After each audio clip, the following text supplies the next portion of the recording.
In our last segment of Understanding the End Time, we learned about the critical role the last 5 popes have played in establishing the world government presently being built through the process of globalization. In this segment, we will learn about the secret relationship between Mikhail Gorbachev and Pope John Paul II. We will see how they worked together to bring down the Berlin Wall and usher in the New World Order. It's one of the most amazing stories never told. Now remember, when we say New World Order, it's just another name for the world government prophesied in the Bible for the end time. Let's go back now to 1917. It was in 1917 that the Bolshevik Revolution took over the Soviet Union. The Bolshevik Revolution continued in the Soviet Union up until World War II. In 1942, communism only ruled one country, the Soviet Union, which means approximately 6% of the world's population. However, by 1962, communism ruled 50% of the world's population. Now think about this. 6% 1942, 50% 1962. It was an amazing revolution sweeping our world. Now, how did it happen? Well, what happened was, at the end of World War II at Yalta, the Soviet Union was given control over all of Eastern Europe. They took control of Poland, Czechoslovakia, Yugoslavia, Romania, Lithuania, Latvia, Estonia, and of course, East Germany. Now, in addition to that, in 1949, the communists swept through China, taking over the most populous nation on the face of the earth. So from 6% to 1962, half of the world's population was now under the iron heel of international communism.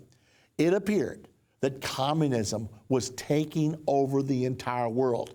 Even Henry Kissinger stated that the days of capitalism were possibly over. Pope John XXIII, seeing the huge red wave sweeping the world, had a decision to make. Does the church fight against this communist advance, or is it too powerful? Should we move to make an alliance with communism?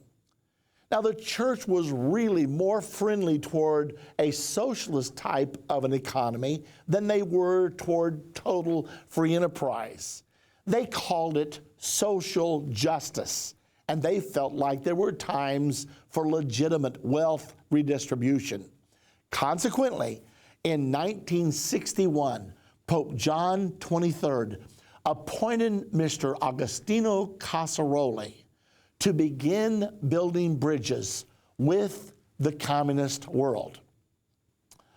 Well, let's wind ahead now to 1978. I was traveling through the city of Chicago and tuned in to WBBM radio. There was a talk program in progress, and they were interviewing a man by the name of Malachi Martin. He had just written a book called The Final Conclave.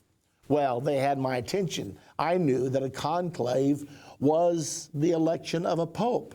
I knew that final conclave meant the final election of a pope.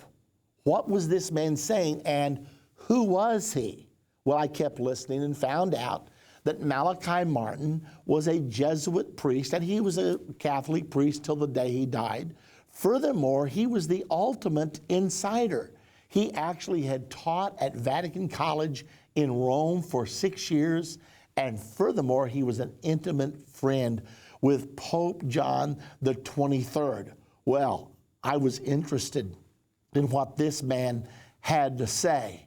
Now, as he continued his story, what he said was that there was a tremendous struggle taking place inside the Roman Catholic Church. They were believing that the next pope should be a communist. However, Martin believed if the next pope were a communist, if communism captured the church, that they would then gain control over the entire world and would then turn and destroy the church. Well, I was so interested in what he was saying because the prophecies of the Bible say that this is what's yet going to happen in the future. The Bible talks about a world government gaining control of the world with an alliance with religion, and that after they use their alliance with the religion to gain control, that the political powers will then turn and destroy the religious element. So what Malachi Martin was saying on the radio on this talk program that day was exactly what I knew was in the Bible. Obviously, I was pretty interested with what he had to say. As a matter of fact, I went out the same day and bought the book. It's called The Final Conclave. Now, Martin went on to say in the interview that Pope Paul VI was terminally ill at the time. This was 1978. And there was a tremendous jostling for position for choosing the next pope and gaining control of the powerful entity that we know of as the Roman Catholic Church. Well, later on in 78, Pope Paul VI did in fact die. The conclave was called and a new pope was elected. Pope John Paul I was the name that he took to rule under. And after being elected, he only ruled for a very short 33 days. And then he died unexpectedly.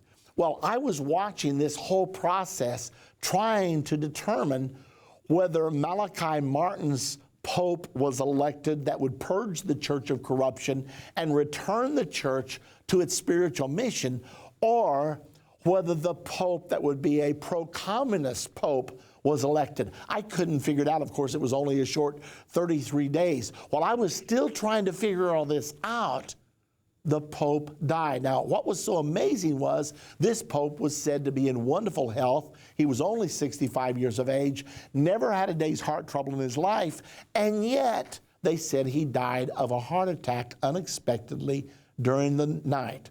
I didn't know what to make of it all. While I'm still studying, reading articles, trying to figure it all out, a book appeared on the shelves called In God's Name by David Yallop. And then on the heels of that, another book appeared, Pontiff, by Gordon Thomas and Max Morgan Witt. Well, then a book appeared by Malachi Martin himself. The book was called Vatican. In all of these books, they claimed that the Pope, in fact, was assassinated, and they gave very, very compelling proof. In the book Vatican, Malachi Martin said he was assassinated, and then Martin appeared on our program, our radio program, Politics and Religion. I asked him point blank, Mr. Martin, was Pope John Paul I assassinated? He said, there's no doubt to those of us who are inside the workings of the Roman Catholic Church that the Pope was indeed assassinated. Okay, so apparently Pope John Paul I was the Pope that Martin favored, who he thought would purge the church of its corruption. But there were apparently forces inside the church that were determined. They were this close to gaining control of the church, and they were not going to allow Pope John Paul I to mess it up. Now, in case you have any doubts in your mind, let me tell you what happened the day that Pope John Paul I died. There was a man in charge of Vatican Bank. His name was Paul Marcinkus. He was accused of widespread corruption, so much so that the Italian government had issued an order for his arrest. Imagine arresting the Vatican's banker. He avoided arrest by staying inside the walls of the Vatican. You probably know the Vatican is a sovereign state of its own, so the Italian government was not allowed to come there to execute this warrant for the arrest. So he avoided arrest. Well, Pope John Paul I ordered the removal of Paul Marcinkus from his control of many billions of dollars per year as head of the Vatican Bank. That same day, he ordered the disciplining of the powerful Archbishop of Chicago, Cardinal Cody. Now, it had come out 2 or 3 years prior to this that Cody had funneled $1.3 million of church money to a woman in Florida. When this became public, he said that she was a distant cousin that needed help. However, after a little bit of investigative journalism, it was revealed that in fact, she was a friend of Cardinal Cody's. Well, knowing this, Pope John Paul I ordered the removal of Marcinkus that day and the disciplining of Cardinal Cody. But neither order was ever carried out. Instead, the Pope died that very night. So now it's time for another Pope. The prelates all return to Rome.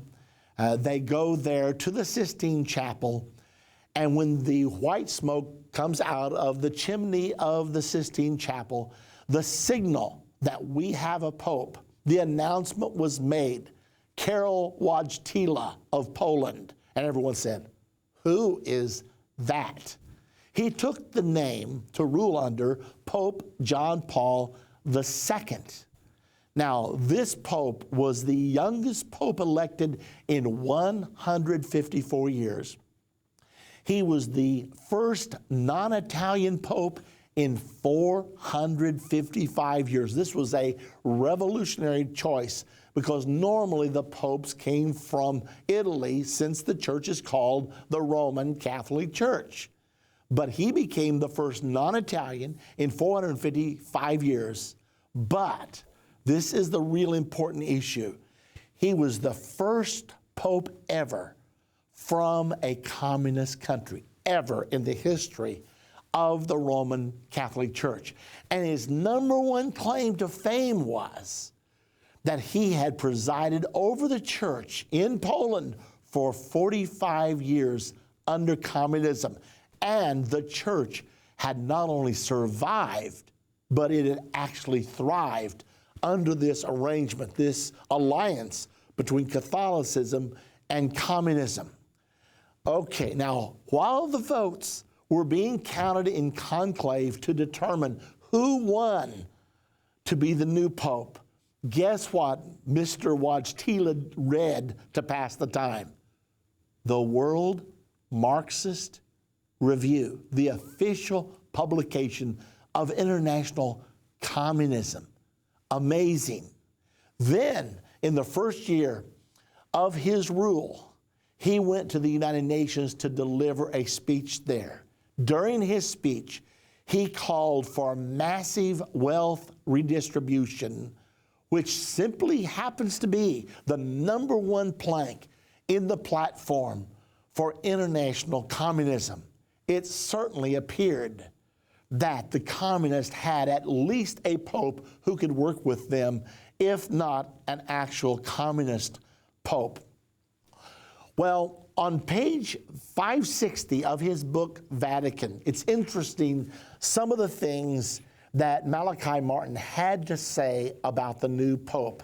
Martin claimed that the pope told his close associates, "I plan to make Poland a model.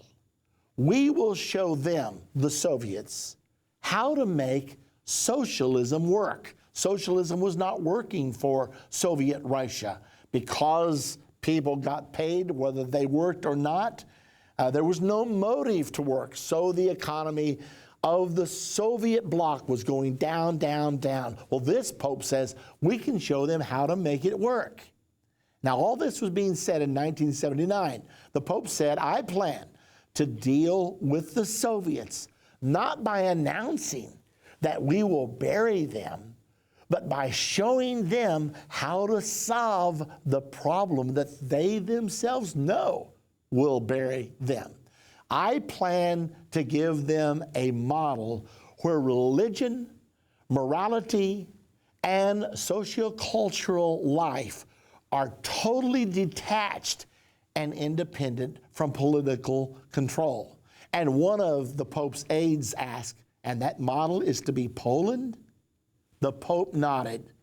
But more than a model for the Soviets, we will also have produced a model for all of Europe. Now, think about all this. Remember that Pope John XXIII had made Agostino Casaroli special envoy to the communists way back in 1961. What does Pope John Paul II do for Mr. Agostino Casaroli? He now appoints him in 1979 to be the Vatican Secretary of State. He puts this man, whose specialty is building an alliance between communism and Catholicism, he now puts him in control of the foreign policy of the Roman Catholic Church. Interesting choice. Well, that was 79. 1980. A labor union was formed in Poland called Solidarity. It was led by Mr. Lech Walesa. He was a labor leader and also a very devout Roman Catholic individual.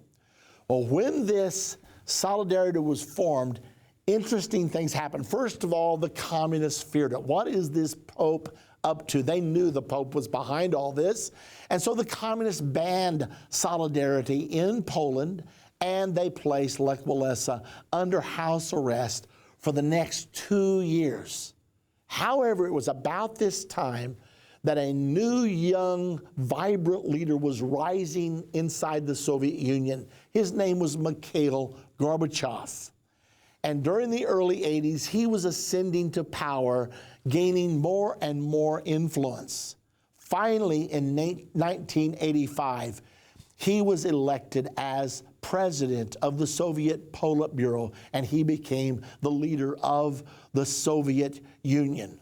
Well, between 1985 and 1989, things were changing in the Soviet Union and around the world. Mikhail Gorbachev was continually talking about allowing liberty, allowing religious freedom, and nobody knew whether to believe him or not. This was a really different type of Soviet leader than we had ever seen before.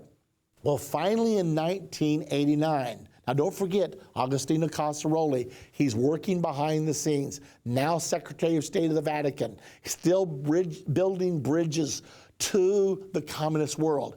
In 1989, the Solidarity political party in Poland was legalized and allowed to run for office.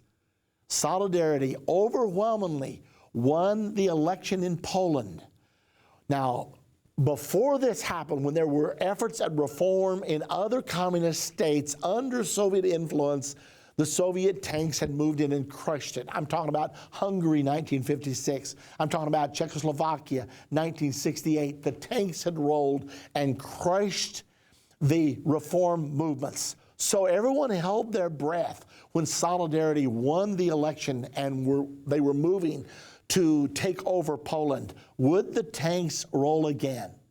Well, they didn't.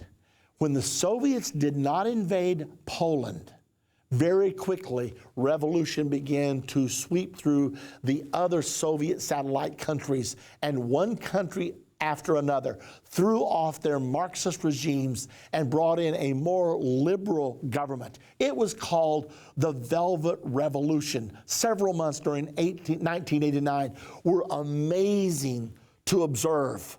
Finally, as this Velvet Revolution swept through Eastern Europe, Mikhail Gorbachev paid a visit to the center of everything, to the Iron Curtain, to the Berlin Wall. He went to East Germany, and there he met with East German Chancellor Erich Honecker. His message to Honecker was, get with the revolution or be swept aside. I'll never forget reading at the time these statements. I thought, it's like Gorbachev is for these things. I was amazed at what I was observing. Well, the Velvet Revolution culminated in the fall of the Berlin Wall on November the 9th, 1989. And I remember thinking, what is Gorbachev thinking about all this? But then I saw the video of him applauding as the wall came crashing down. So he was complicit in this entire plan. Interesting. Well, a mere 20 days after the fall of the Berlin Wall, Mikhail Gorbachev, President George Bush Sr., and Pope John Paul II had meetings together. They came out of those meetings announcing the birth of the New World Order. USA Today on November the 30th of 1989, we're talking about 21 days after the fall of the Berlin Wall, on their front page had a picture of Pope John Paul II meeting with Mikhail Gorbachev. This was the first time ever that a leader of the communist world had met at the Vatican with the Pope. Now, it was interesting that the USA Today said on their front page article, the Pope has been an advisor to Solidarity since its inception in 1980.